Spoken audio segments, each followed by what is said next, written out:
ലേവ്യ പുസ്തകം അധ്യായം 26. അനുഗ്രഹവും ശിക്ഷയും. പ്രിയ സഹോദരങ്ങളെ, ഇന്നത്തെ ധ്യാനം ലേവ്യ പുസ്തകം അധ്യായം 26 ആധാരമാക്കിയാണ്. ഈ അധ്യായത്തിൽ ദൈവം തന്റെ ജനങ്ങൾക്ക് ഒരു വ്യക്തമായ തിരഞ്ഞെടുപ്പ് മുന്നിൽ വെക്കുന്നു. ആജ്ഞകൾ അനുസരിച്ചാൽ അനുഗ്രഹം, അനുസരിക്കാതിരുന്നാൽ ശിക്ഷ.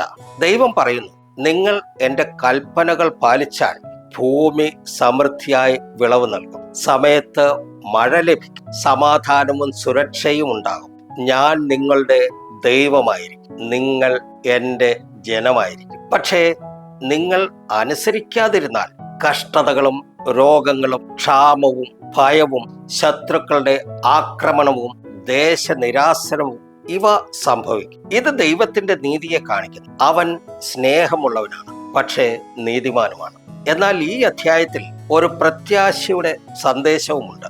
ജനങ്ങൾ അവരുടെ പാപങ്ങളെ സമ്മതിച്ച് ദൈവത്തോട് മടങ്ങിയാൽ ദൈവം അവരെ മറക്കുകയില്ല. അവൻ തന്റെ നിയമം ഓർത്തുകൊണ്ട് അവരെ പുനഃസ്ഥാപിക്കും. ഇതിന്റെ ആത്മീയ സന്ദേശം അനുസരണം അനുഗ്രഹത്തിലേക്ക് നയിക്കുന്നു, പശ്ചാത്താപം പുനഃസ്ഥാപനത്തിലേക്ക് നയിക്കുന്നു. ദൈവം നമ്മളെ ശിക്ഷിക്കാനല്ല, ശരിയായ വഴിയിൽ നയിക്കാൻ ആഗ്രഹിക്കുന്നു.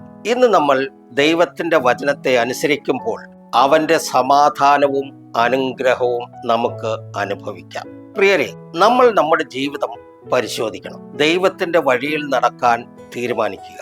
ഇന്ന് നാം നമ്മോട് തന്നെ ചോദിക്കേണ്ട ചോദ്യം, നാം ദൈവത്തിന്റെ വചനത്തെ അനുസരിക്കുന്നുണ്ടോ? നമുക്കിങ്ങനെ പ്രാർത്ഥിക്കാം. ദൈവമേ, ഞങ്ങളെ അവിടുത്തെ വഴിയിൽ ഉറപ്പിച്ച് അനുഗ്രഹീത ജീവിതത്തിലേക്ക് നയിക്കണമേ. ആമേൻ. ദൈവം നിങ്ങളെ ധാരാളമായി അനുഗ്രഹിക്കട്ടെ.